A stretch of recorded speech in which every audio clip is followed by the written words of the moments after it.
In what mad world would I trust someone like you? Man, I love this series. So I didn't have high expectations for Caitlyn on my first watch, and when I was doing a lot of thinking about the show, she wasn't really on my radar. But then there's this comment on one of my other videos that wasn't even mostly about Caitlyn and made me start to think and realize, that's interesting about her goals. And then I started thinking more and more about her, and then like this whole layer of the show started opening up to me, and it was all centered around this character who's a side character. Her relationship, it's a side plot, but there's just so much there, and it's presented so delicately, and it's just amazing. So I really want to go in depth about this relationship and what brings these two characters together, what the relationship's about, how it works, the challenges, the conflicts, and kind of where they are at each stage of their arcs. So I guess to start with, let's look at a couple lines that stick out to me from Caitlyn. She'd do anything to keep me from seeing the real world. Simple question. Why does she call it the real world, not the rest of the world? Isn't that what she means? So that's the first quote, and then this is the second one. I'm a misfit too, I suppose. So what's going on in the scene? So Jace has just been expelled. He comes to the Kierman's house to apologize, and Caitlyn is there, and she's a little confused, but she wants to tell him openly that she can't be friends with him anymore. Why? Your name's no good now. My dad says you're a misfit. Jace asks why she's there, and she says, I'm a misfit too, I suppose. Which is puzzling at this point, because, eventually she does disobey her parents, and, she goes into a profession she's not supposed to, and she disobeys her superiors, and she hooks up with a badass undercity boxer girl, but this is before all that. She's still listening to her parents. She's still sitting for portraits. She's having afternoon tea or whatever. We don't see much of her at this age, but she does seem kind of like a goody two-shoes at this point. So what does she mean when she calls herself a misfit? How is she a misfit at all right here at this stage in her life? Okay, let's take a giant step back here for a second and talk about one of the most fundamental rules in fiction. This is a rule that has to do with depth, and it's that the way to create depth is through contradiction. So you have a situation that doesn't make sense, you have two conflicting ideas, and you need something more universal in order to find a resolution between the two ideas, okay? That's where we get depth. That's what gives us a surface level and a deeper, more fundamental level. We like depth because it's immersive. It feels like the real world. We see an apple fall, we see a balloon float, and by understanding the deeper principle behind it, we resolve that contradiction. And the real world is full of these little apparent contradictions, things that don't exactly fit our expectations, and we make sense of it all by understanding what we're observing on a deeper, more nuanced, more fundamental level. Most good things in fiction have these surface level contradictions, I think, very, very surface level. And we're talking, things like the old man is a martial arts master. The clown is evil. The leader of the purebloods is a half-blood. It is a strange fate that we should suffer so much fear and doubt over so small a thing. Phenomena like this, they demand further explanation. So it pulls us deeper into the story or into a character and makes the story layered. And even if the layers themselves are superficial or they're thin kind of quantitatively, that quality of layers feels familiar. It feels like the real world. It's immersive. It's interesting. Okay. So let's look at Arcane's setting. You have Topside, bright, clean, paradise, and it's a city full of crafty, two-faced liars, right? Our first scene in Piltover is, we see the gleaming exterior, we see how beautiful it is, how rich everyone is. It's this kind of urban perfection kind of model, and then we get a deeper look, and we see Piltover's people, and we see how they are, right? We have Mel scheming to get ahead, mocking that counselor behind his back, and then lying to his face to manipulate him. Too kind. I'm told it was built only for the sharpest of minds. And later manipulating him to vote with her. You have Heimerdinger telling Jace to lie directly to the council, basically, to manipulate them. And then you have Jace, like right after that, getting punished for not lying, for not being manipulative and instead being straightforward and honest with his ambitions. You have a situation of sort of, family betraying one another. At least that's kind of how Jace sees it. And Jace's mom betrays him.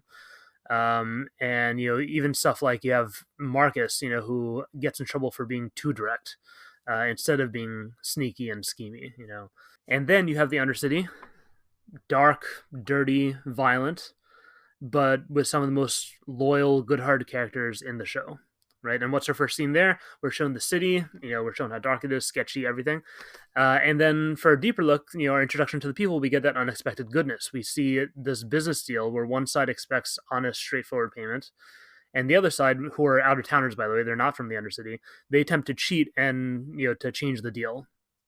What happens, Vander comes in, he enforces the honesty, and then when he's threatened, all the Undercity people in his bar step up to defend him. This really shows how Caitlyn sees herself in the life she was born into. It shows us why, from literally the very first line she speaks, that she's obsessed with the Undercity. You really went to the Undercity to get these? It's because she hates this about Piltover. She hates that her parents go behind her back to manipulate her, her development. She hates that they go behind her back to manipulate her career. She hates the bureaucracy of her career, kind of the useless games that they have to play. She's so over, the random friends of her family sending her get wallflowers when she's injured, and then in this situation, when her parents try to kind of sneakily break up this friendship that she really cares about, she goes right up to the person and has an open conversation about it. Why? Why is she out there? I'm a misfit too, I suppose. What does she mean when she says "too"?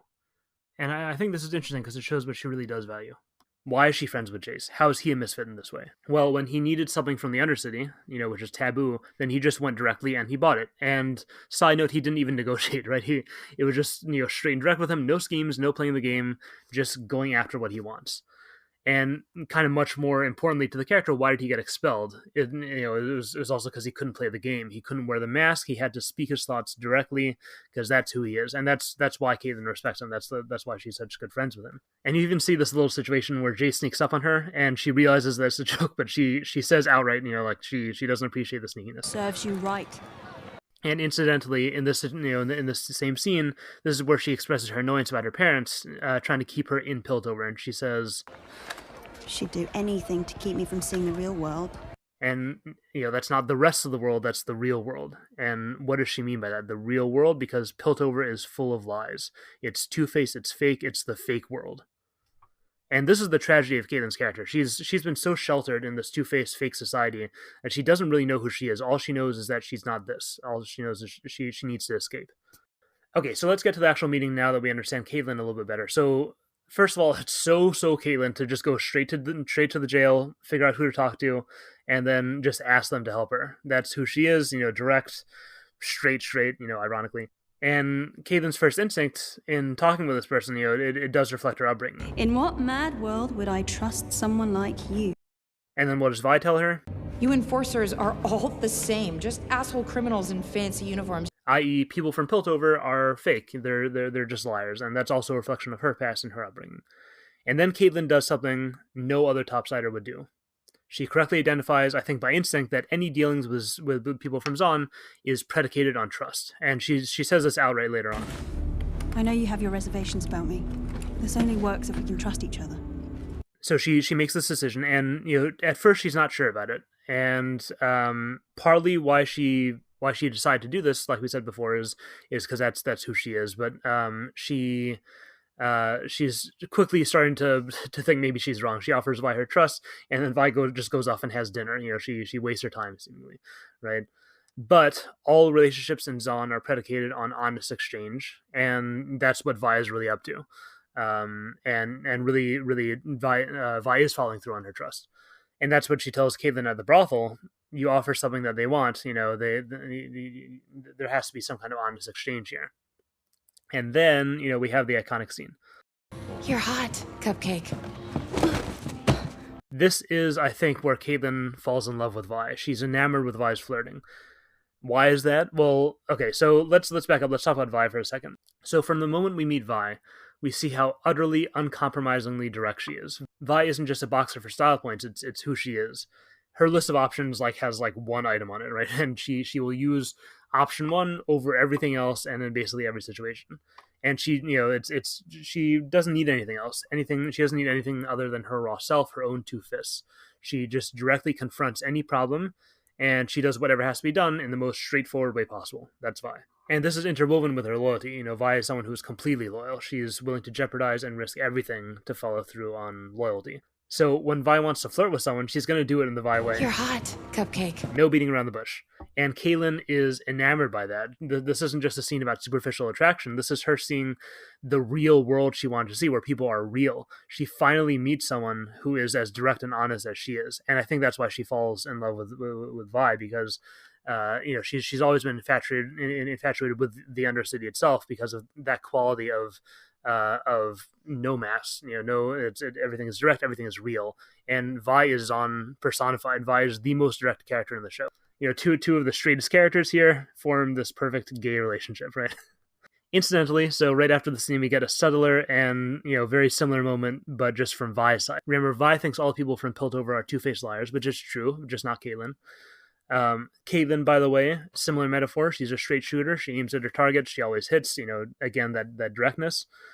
So Vi takes Caitlyn to the brothel, and we get, the absolutely hilarious scene, which is the only time we get to see Caitlyn try and put on a mask, and she's terrible at it, right? Very quickly, we see her reverting to her natural self, because she just can't help but be who she is. And Vi sees that, and she's similarly charmed. And yeah, I think this scene is, on the surface about Vi realizing Caitlyn is into girls, and it's her being happy with that. But on a deeper level, it's her putting together who this person is. This is someone who has a hard time being anyone but herself. So Vi's position in all this is really interesting because she is the personification of the Undercity's directness. She's almost more Undercity than the Undercity itself, right? Vander used to be like Vi, direct, option one all day, every day. But it didn't work. And, it didn't work in multiple ways. First of all, it didn't help things. And second of all, he couldn't actually keep to his own principles. He did end up acting against his loyalty one time, and that really ate him up inside.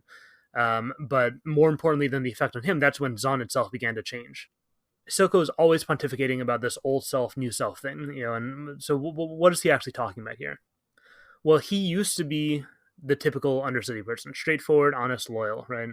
And then he was betrayed. And that didn't just hurt him. He even says that it gave him an understanding. It changed his whole outlook. He rebuilt his whole criminal empire with this changed outlook, with adopting this idea of we don't have to be loyal all the time. We don't have to tell the truth all the time. We don't have to be straightforward and direct all the time. Just like how when Vander was on top, the Undercity was a reflection of his loyalty and honesty.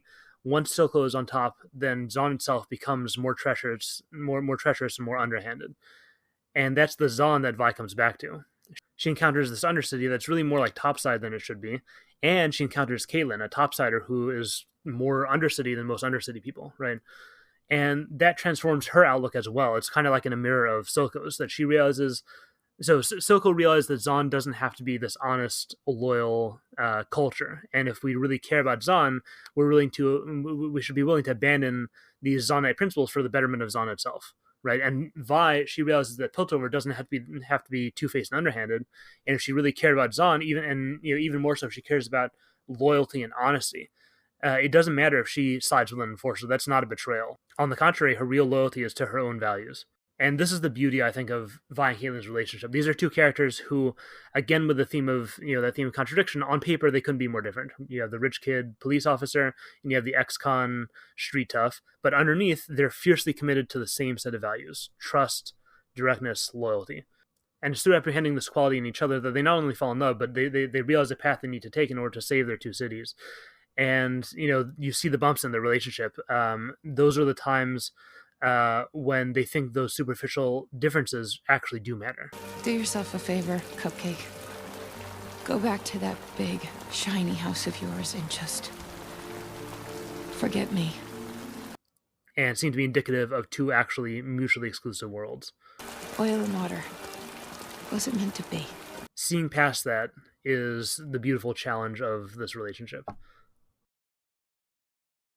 Okay, I just want to bring up all these kind of little things, these little parallels between these two characters that show how similar they are. There's the natural confidence of the upper class that Caitlyn has, and the natural confidence of the slums that Vi has. You have the situation of isolation. You have these two characters who have both been isolated, but one at the top and one at the bottom. And it's so much so, they're so deeply embedded at the extremes of their worlds. Caitlyn at the very, very top, and then Vi at the very, very bottom. That it actually causes separation between them and their respective worlds.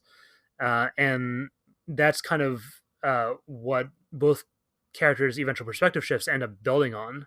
And, this is something that could not happen if Caitlyn was any less upper class, and could not happen if Vi was not jailed, literally bottom of the bottom. You have both of them who come from extremely protective family models, which ultimately fail them.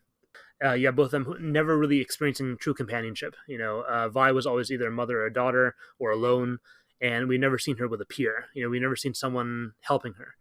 And then Caitlyn, of course, was never allowed to have friends, and we've never seen her with companionship either. Both characters also have a lot of emotional barriers, but in different ways. You have Caitlyn's rigidity. She's almost she's just kind of awkward sometimes, because where she comes from, showing emotions is a sign of weakness. And you have Vi, who's jaded, guarded for the same reason, because in the Undercity she can't betray weakness like that. But at the same time, both of them appreciate these little moments where they can let those barriers down, and they can kind of delicately and timidly express affection. Anyway, hopefully you're getting a sense of kind of what I meant earlier about how this relationship really opened up the whole show for me. It's such a seamless weaving together of setting and characters, using one to inform the other, and then that informs back the other way too. As always, just perfectly executed nuance, brilliance from the Arcane writers and creators. If you like the art, the artist's name is Chiara Jacobelli. She and I made a comic together that you can check out if you're into that kind of thing. It's free. It's just this kind of silly superhero parody that I wrote for fun. But yeah, hope you enjoyed. And I want to say I'm really grateful for all the love the channel has gotten since I started making these Arcane videos. And I started on a whim 3 weeks ago because I just had no one to talk to about the show. But yeah, I really want to thank you all from the bottom of my heart. It means a lot that you watch these. And on that note, subscribe for more videos every Sunday-ish.